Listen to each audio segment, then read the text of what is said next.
দর্শক মন্ডলী আসসালামু আলাইকুম। সকালবেলা আপনাদের স্বাগত জানাচ্ছি একটি নতুন ভিডিও নিয়ে। দেখতে পাচ্ছেন আপনারা আম, এখানে আম দেখাতে নিয়ে আসিনি, আসলে একটা জিনিস আপনাদের বিষয়ে অবগত করার জন্য আসছি। দেখতে পাচ্ছেন আমে এখন কি যত্ন নেবেন সেটা সরেজমিনে দেখানোর জন্য আসছি। তো দেখাই আপনাদের, এই দেখেন আমে আপনার স্প্রে হচ্ছে।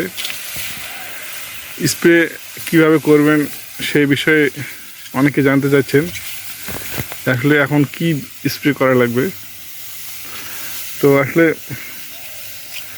অনেকে অনেক কিছু স্প্রে করছেন, তো এখন একজন বিজ্ঞ চাষির পরামর্শক্রমে আমরা স্প্রে করছি, বা এর কৃষিবিদের পরামর্শক্রমে।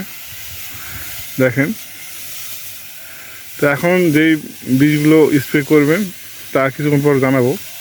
তো দেখেন স্প্রে কীভাবে করবেন সেটা দেখেন। আগে প্রত্যেকটা গাছ সুন্দর করে ধুয়ে দেবেন এভাবে এই গান মেশিনের মাধ্যমে। দেখেন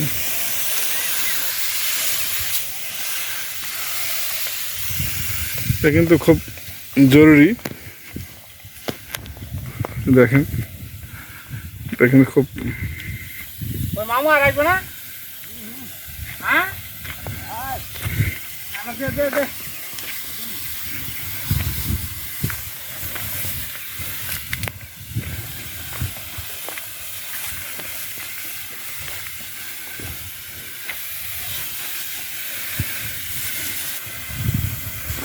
দেখেন আপনার স্প্রে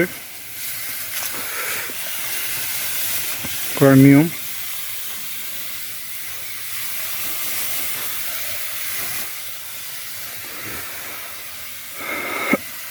আম থাকুক আর না থাকুক গাছ কোটায় আপনার ধুয়ে দেওয়া লাগবে, নাহলে আপনার যে জায়গায় আম আছে সে জায়গায় স্প্রে করলে পোকামাকড় যে জায়গায় আপনার স্প্রে করবেন না সে জায়গায় যে আশ্রয় নেবে। দেখেন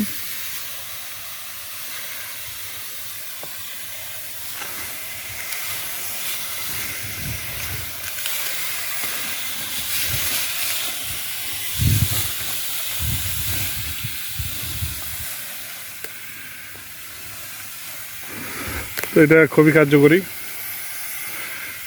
একটা কৌশল।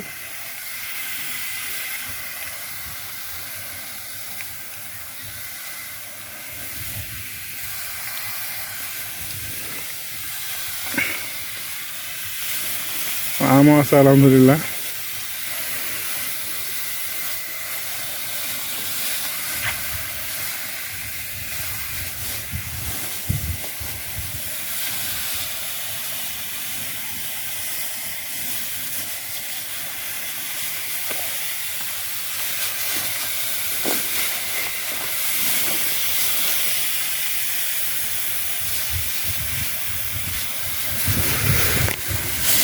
তো ঠিক আছে, দেখেন আপনারা আমটা ঘুরে ঘুরে দেখাই বাগানটা।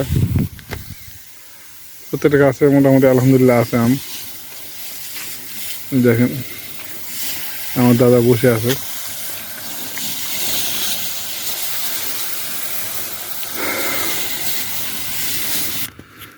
যে বীজগুলো স্প্রে করবেন সেটা হলো যে আপনার ব্রোন, প্রতি লিটারে 2 গ্রাম করে।